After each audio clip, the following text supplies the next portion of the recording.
என்பது மழையாக, நான் என்பது வெயிலாக, மழையோடு வெயில் சேரும் அந்த வானிலை சுகமாகும்.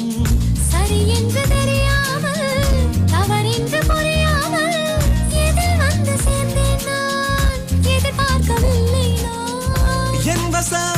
என் வசம் இரண்டடுக்கு ஆகாயம், இரண்டிலும் போகுதே என் காதல் கார்மேகம்.